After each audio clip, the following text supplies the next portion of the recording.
Thanks for having us up here. Gosh, this is great. Gen Z. Yeah. Wow. We got a good one. It starts now. So thrilled to be on stage with Dan in our session today. Dan is the Senior Marketing Leader and Senior International Digital Strategy Manager at Monster Energy. Long title. That's a long title. Long title. Over 15 years in the business. Been at Monster a little over 4 years. Came on during COVID. We were just talking about that on the side here. Your expertise really spans the brand strategy space, digital innovation, consumer engagement, making you really uniquely positioned as to share insights on how to connect with that ever-evolving Gen Z audience. Yeah. Key on ever-evolving, right? Right? Ever-evolving, Yeah. changing landscape every day. Yeah, today we're going to dive into the leveraging brand authenticity and cutting-edge digital strategies to engage this audience. And certainly, welcome, Dan. Pleasure to be here with you. Authenticity is, I think, a word that's thrown around loosely. I think in the Gen Z space specifically, authenticity really hits home with brands. Monster Energy certainly thrives in the space like extreme sports, music, gaming. How does the brand leverage raw authenticity and authentic content when it comes to platforms like TikTok, Instagram Reels, to connect with Gen Z? It's a difficult space. Yeah, it definitely is, and I think for Monster Energy, like, we're uniquely positioned in the pillars that we play in, like action sports, gaming, music.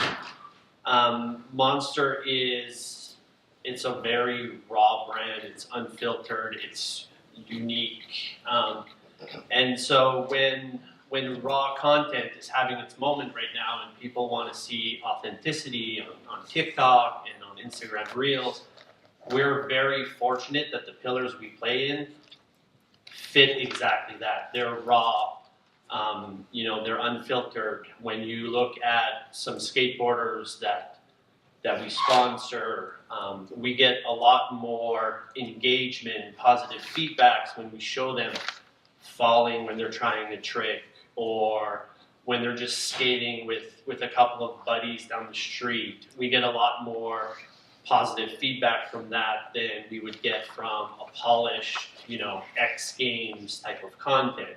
And so for us, we've been able to tap into that rawness that's in our brand DNA.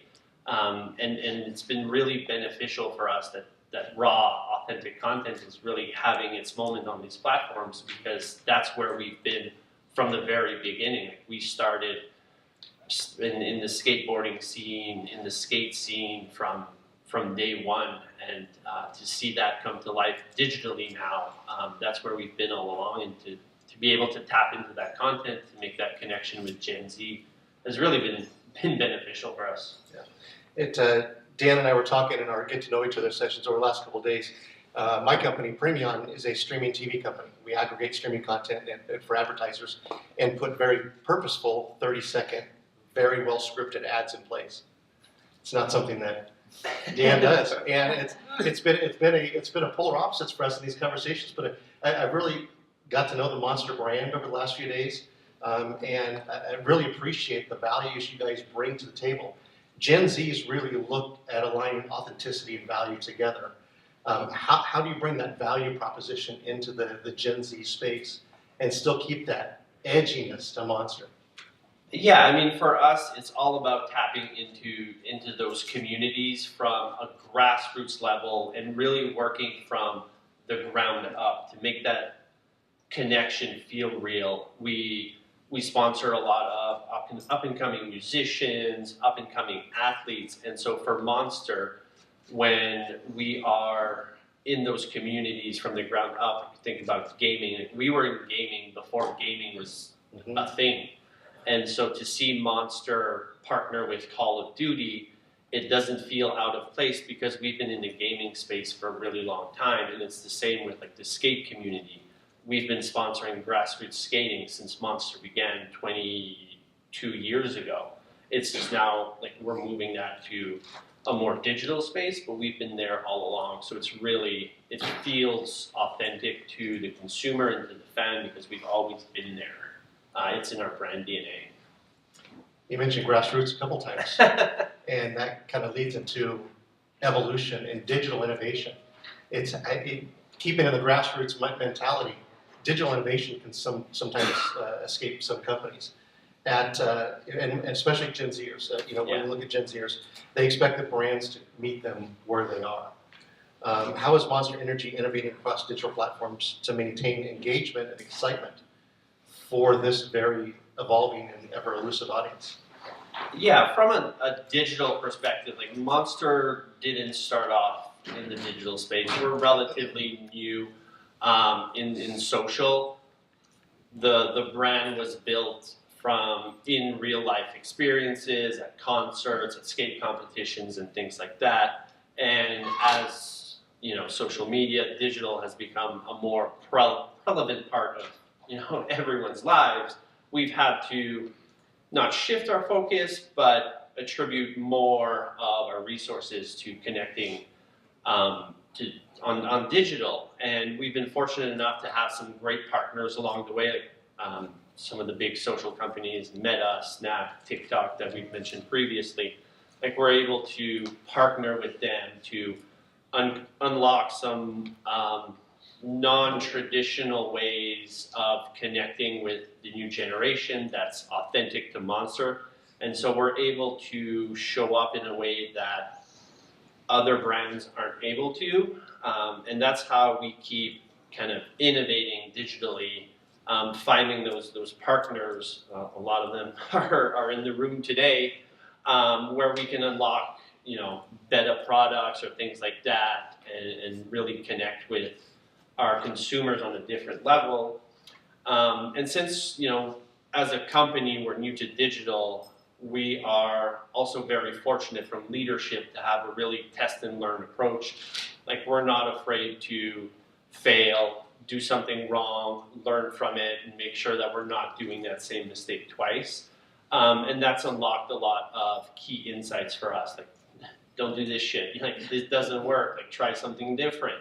And just being iterative that way is how we're always innovating and trying to find that next thing that will connect with the consumer, will get us attention, will create kind of those muscle memories so that next time you're at convenience or Costco, you want to pick up a can of Monster versus some other competitors that will remain nameless. Talk a little bit about that fail fast mentality, that fail forward, fail fast mentality. I think that's elusive, especially in the Gen Z space, because people are moving so quickly. You talk about moving quickly and failing fast.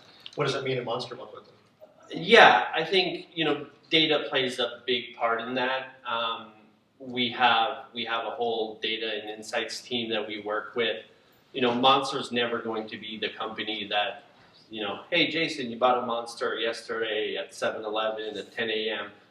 Like, do you want to try this new flavor? Like, that's not us. We are using data to learn more about our consumers, learning where they're playing, where they're paying attention, what platforms they're on.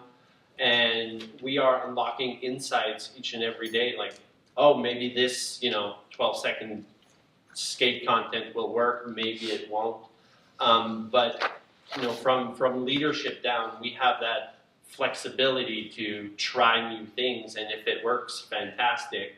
And if it doesn't work, it's not detrimental to anyone's careers. It didn't work. What can we do next time better? What can we learn from this?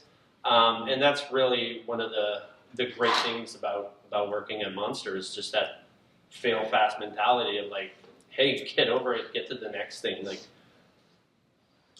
when you challenge yourself to look at the Monster brand, wow, it's everywhere. Yeah. And it's in places that are grassroots, organic, that you just don't see in most marketing plans or most purposeful marketing plans that I mainly belong to. We talk about grassroots digital innovation. Talk about social media. You mentioned that a little while ago. Social media is at the heart of how Gen Zs definitely interact with our brands. Can you share some examples on how Monster Energy has used trends and these challenges in these areas as viral moments to tap into the Gen Z's ecosystem? Yeah, definitely. I think, I'm very fortunate to work with a team of social media managers, specialist coordinators who are kind of in the trenches every day looking at what's resonating, trends, looking at culture. We're not a company that's going to sponsor a TikTok challenge. Like, I can't sit up here and legally tell you to do a monster challenge that's on TikTok. Like, legal will get after me. But they're definitely out there. For us, it's more about contributing to the conversation, contributing to the community in a way that's authentic to Monster. Like, a few years back, we had a skate competition between a couple of athletes that we sponsor, where they were trying to do this skate trick that I couldn't even describe. But we are inserting ourselves into that conversation because it's authentic to us. It's Monster. It's something that we want to be a part of. But we're not kind of setting the trends. We're contributing to the conversation in a way that makes sense.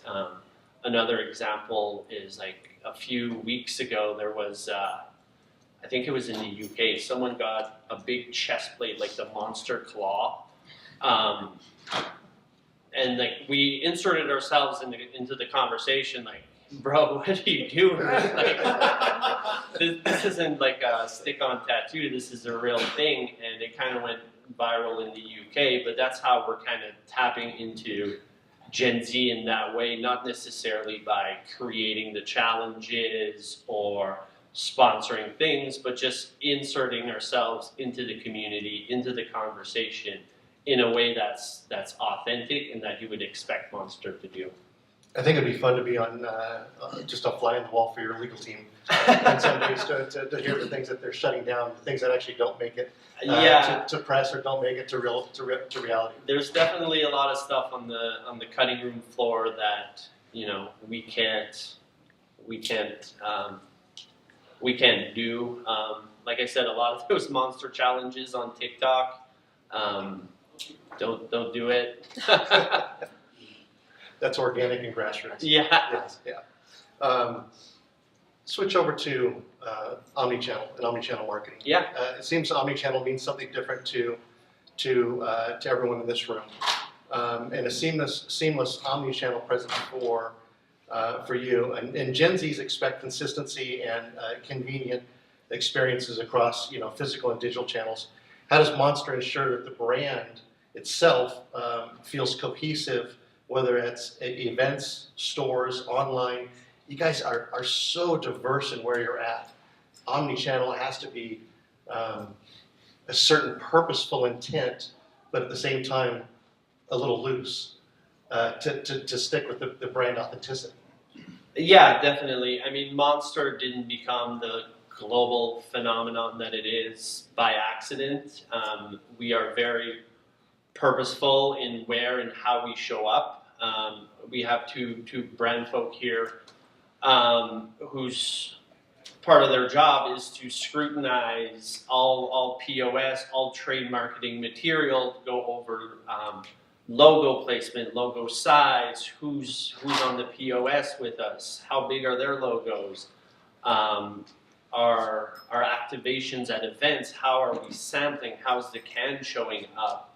Like, we have a whole, basically our Tuesday is just going over projects that are going on around the world of where Monster is going to be activating and just scrutinizing every M-claw that's showing up, how it's showing up, who's going to be showing up there, what kind of fan engagement activities can we do, how can we get legal on board to let us do a surf competition on sand in Brazil, for example.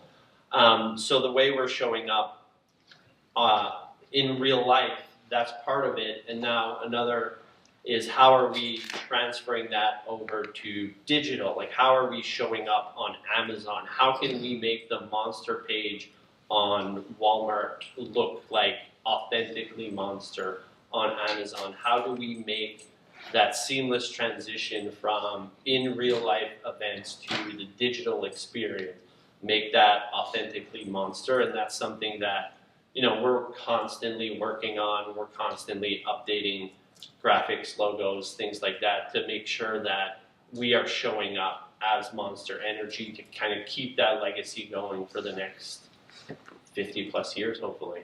I know we talk about Gen Z a lot today about authenticity, but authenticity is really core to your brand. Yes. I Yeah. mean, it doesn't matter what age group. Yeah. I mean, we started 24 years ago. A lot of myself, people in this room, grew up with Monster, and so it's always been core to the brand to be raw, to be authentic, and now it's kind of tweaking it a little bit to match what Gen Z kind of expects out of the brand versus what me and you grew up with and expected from Monster. What's 2025 real quickly? Well, there's a lot going on in 2025. We're in the middle of 2025 planning right now, so we're gearing up for that. Obviously, McLaren being a new partner, that's going to be huge. Good timing. Good timing. They're doing pretty good. A lot of new pillars. We're launching in a couple of new countries coming up, so that'll be a lot of fun. And for us, for me personally, it's how do we scale digital to kind of amplify our brand stories, our athletes, our promotion around the globe. Because the way we show up in Brazil is completely different than the way we show up in China, for example. And so how do we tap into those cultural nuances while remaining true to the core Monster brand and like unleash the beast? Being a true global brand. Yeah. I can't dive too much into what's going on in 2025. Want to surprise you all with the things we got going on, but it'll be a lot of fun. Pleasure to be on stage with you. Real quickly, while we have a second, any questions for Dan today? Yeah. Oh, I got so many. Oh no, that So, can't be good. let's community. So Yeah. you talk a lot about your involvement in the community, and obviously for Gen Z, community is probably like, besides authenticity, it's probably the biggest thing because we're always comparing ourselves, or Gen Z is comparing themselves to everyone else, and social media is a big driver of that. So on top of these things that you have been working on, what are some big community initiatives and that you've been working on over the past year, and what's the community strategy that you have moving forward? Yeah, for us, we are like community. We have strategic pillars that we want to play in: action sports, music, gaming. So those are the communities that we want to play in. In terms of like how are we tapping into those communities, it's different by country. If you look at like action sports, for example, that's going to mean something different in Canada than it does in Brazil or in Mexico or in Korea. So where we are always evolving is what does being in that community in Canada mean versus what it means in Korea, and how can we go into that community and make it feel authentic, starting from like a grassroots level. So how can we support surfing in Brazil at a major level, but also find those athletes and those pockets, those events of where we have kind of a smaller presence, but it makes sense for Monster to be there because we're trying to grow the surf community while also attaching ourselves to surfing in Brazil so that surf fans see Monster and have brand affinity for Monster so that the next time, you're at 7-Eleven in Brazil, I'm not even sure if they have it, but a convenience store in Brazil, you want to pick up a Monster versus the competition. For us, we always talk about like loving the brand, loving the pillars, loving the brand. So the pillars that we want to play in tie us to the brand. We're not going to be a brand that's going to push product at you. Like we're not going to have spinning cans on social or do like programmatic advertising of showing like the new flavor that came out. For us, we're a lifestyle brand, so we want to attach ourselves to the lifestyle that makes sense in the country that we're in, and following people as they grow from like grassroots to bigger events to like X Games, for example. Does that make sense? Yeah, and also kind of curious about when we get in terms of customization, right? When I'm talking about fan experience, customer experience, how do we get to tailoring the experience to the specific community? So if you're in like Georgetown, Ontario, or if you're outside of, I mean, that's where I'm from. But if you're like Very specific. very specific, so in case you heard of it. But it's how do you tailor the monster experience to that specific community? How do you maybe leverage local partnerships to be able to do that? Yeah, I think to your point, like local partnerships are key. Like my office is in Corona, California. I can't know what's going on in Argentina, for example. So it's really about partnering with kind of our global support network. Like we have teams in LATAM, Asia Pacific, Canada, Oceania, who are a lot more tapped into kind of maybe not Georgetown, Ontario, but maybe Toronto or Montreal or what's going on at the Grand Prix, and really leaning into kind of those cross-functional relationships so that they can inform us like, hey, this is coming up, this is happening in my market, like what can we do to activate there in a way that will make sense? And then we'll powwow with the team and figure out, with these kind of local knowledge, how can we make Monster stand out from the competition in that local market? Great, thank you so much, Dan, and thank you, Jason. Stay right there. Appreciate it. Thank you. Let's hear it for Dan.